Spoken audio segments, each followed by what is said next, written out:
If you can't care for my sister, we're getting a divorce. It's been 2 months since my sister-in-law, Mary, returned from overseas and started staying at our house. I was being exploited by her day after day, and the stress was building up. I decided to talk with my husband to see if there was any way to resolve it, but he turned red with anger and demanded a divorce. I argued that it was an excessive leap to come to such a conclusion, but he refused to listen to my words. Let's have a proper discussion about what we should do moving forward. There's nothing to discuss. My sister will stay in this house as long as she wants. Frustration grew inside me as my husband casually uttered those words, and I couldn't bear it any longer. Eventually, it escalated into a big argument. Mary witnessed our situation, and not only did she fail to intervene and stop us, but she also smirked with satisfaction. It was obvious that she was the cause of all this. I had no idea what she was thinking. 2 months ago, Mary, who was married abroad, got divorced and returned to New York. She lost custody of her children to her ex-husband and was deeply heartbroken. She decided to live in a hotel instead of moving back in with her parents to avoid their probing. Eventually, she started coming over to our house occasionally, saying she was lonely. About a week had passed since Mary had started visiting, when one day I returned home from work and my husband stopped me from entering my own room. "Hold on. Don't just barge in there." "Huh? Why?" "I can't have my sister living in a hotel forever, so I decided to let her use this room." He had decided to not only let Mary move in, but to let her use my room without discussing it with me. All my personal belongings were still in the room. "This is a problem. You should have discussed it with me first." "You're such a petty woman. Why can't you just tell her to make herself at home?" "Mary didn't just get divorced, she lost her children, too." I felt guilty, as if I were the one in the wrong when he scolded me like that. As I stayed silent at a loss for words, he told me to make sure to always knock before entering the room. From that day on, Mary started using my room as if it were hers, and started treating me like a housemaid. "You came home late. I'm hungry, so hurry up and make me dinner." "I had dinner pre-cooked, so it will be ready soon." "I'll be playing a game in my room, so call me when it's ready." After preparing the meal, I knocked on the door and called her. She quickly came out, but grimaced at the sight of the meal I prepared. "Spaghetti with meatballs? You know I don't like pasta. I can't eat that. Make me a steak with a full set of side dishes." "I don't have the ingredients, and it'll take a long time to make." "Then never mind. Can you order takeout?" "I've already made pasta for 3, so bear with it today." "No way. Order takeout now." What do I do? My husband insisted that I should just go along with his stubborn sister, but I was at a loss. If I dared to express my feelings, he told me, "Think about Mary's feelings," which left me unable to retort. Mary, knowing her brother was on her side, started waking me up in the middle of the night. "I want ice cream. Go buy it now." "Huh? What time is it?" 2 a.m. The convenience store at the gas station should be open, right? Come on, get up." I was just about to fall asleep. "I have work tomorrow, so give me a break." Whenever I refused, she immediately ran to my husband and tattled on me, resulting in me getting scolded and ultimately having to go get ice cream in the middle of the night. Mary never bothered to clean up after meals or help with any household chores whatsoever. On top of that, she orders me to clean her room every day. Just to be clear, her room refers to my room that she has been using. Day by day, her demands toward me escalated. Now she was asking me for money. "Sorry, that's not possible. If anything, go ask your brother." "I can't believe you're refusing. I'm going to tell my brother again. Are you okay with that?"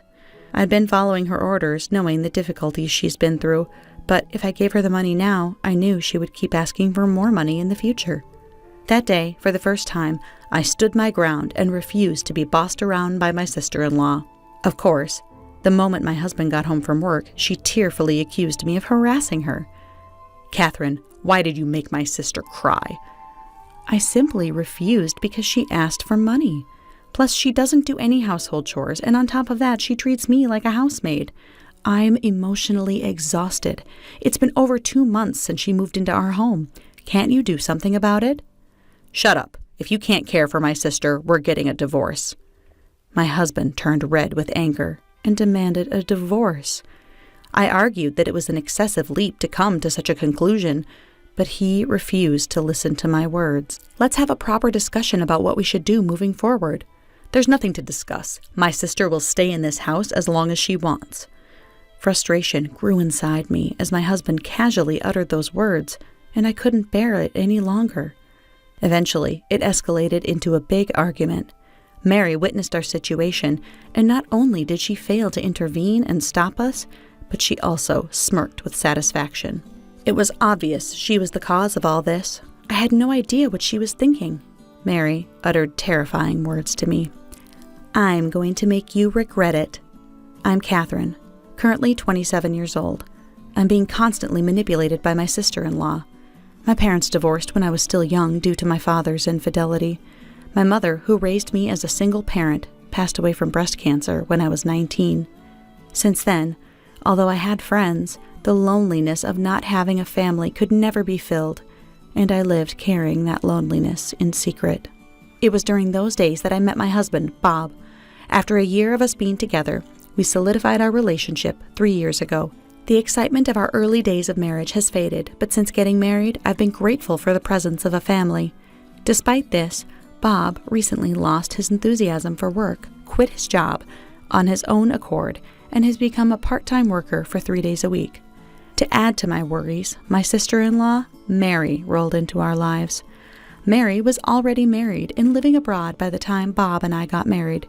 She was pregnant with her first child, so she couldn't come to our wedding. We never had the opportunity to meet because we were so far away.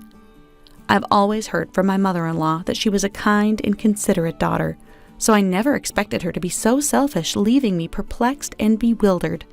Her behavior continued to escalate. When I came home from work the following day, Mary was grinning with a handful of bills in her hands. The amount of money she had seemed too large to have been given by Bob. "Mary, what's with all that money?"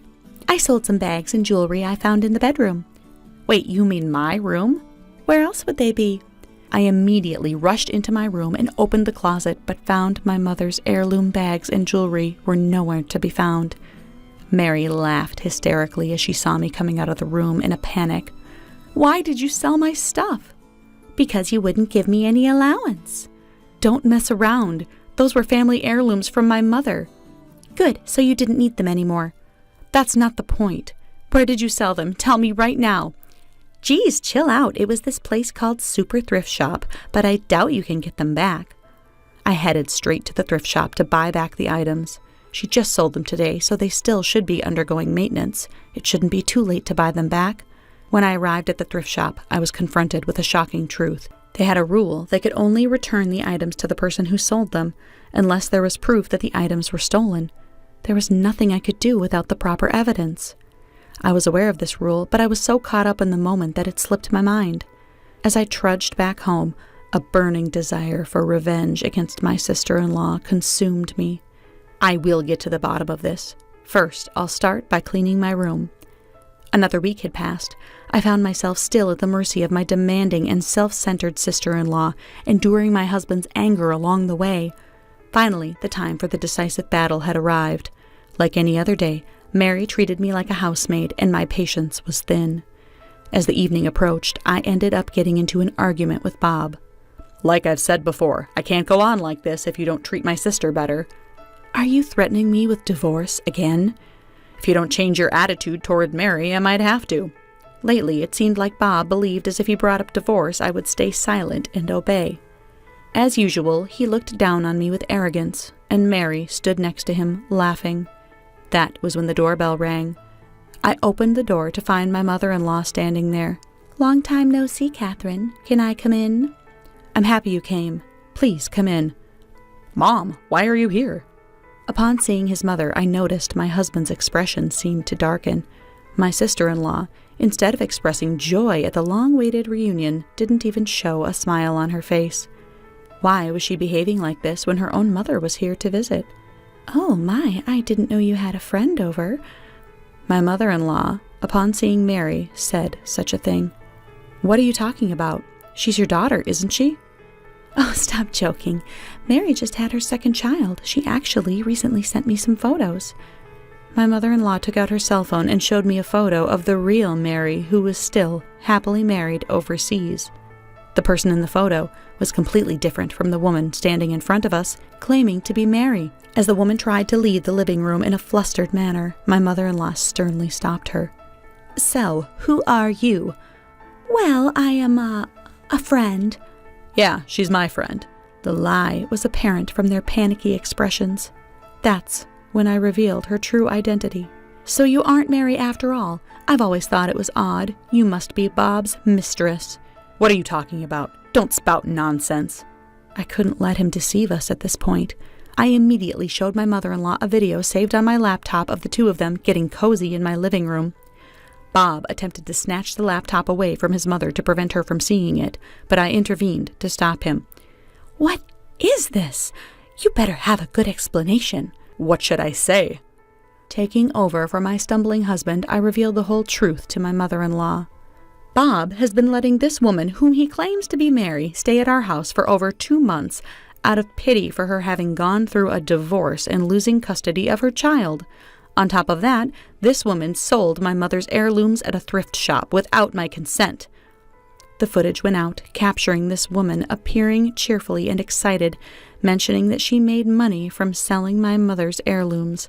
She even suggested to my husband that they go out and have fun with the money.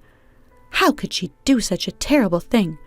"So, what's happened to the heirlooms?" "They can only return it to the person who sold it, so it's currently being kept at the thrift shop." After informing my mother-in-law, I turned to the woman who seemed quite uncomfortable. "You are Megan Foster, aren't you?" "No, you're wrong. Don't make baseless accusations. Do you have any evidence?" It's pointless to play innocent. You may not have known, but I happen to be the manager of the super thrift shop. "Huh? I didn't see you there." I wasn't at the shop on the day my mother's heirlooms were sold because I was attending a meeting at headquarters. Being the manager of the shop, I was able to verify the ID of the person who sold the items. That's how I realized the woman was not my sister-in-law. But I had no definite proof, and I was afraid she might come up with excuses, so I decided to come up with a plan. My mother-in-law had been wanting to go watch a performance by her favorite artist, so I decided to buy tickets for her. The plan was to ask her to come pick up the tickets, invite her to stay the night at our house so she wouldn't have to travel back. Unaware of the situation, she was thrilled, and that's how we got to today. I'm sorry for making you come here without telling you the truth. That's all right. I understand it's not easy for you to talk about this. By the way, how did you manage to capture the footage? I didn't want my belongings being sold without my permission again, so I installed some light bulb-shaped hidden cameras in my room while cleaning. I had a vague suspicion that she might be an affair partner, but I never expected something like this. Sure enough, the footage showed the two of them getting intimate when I wasn't around.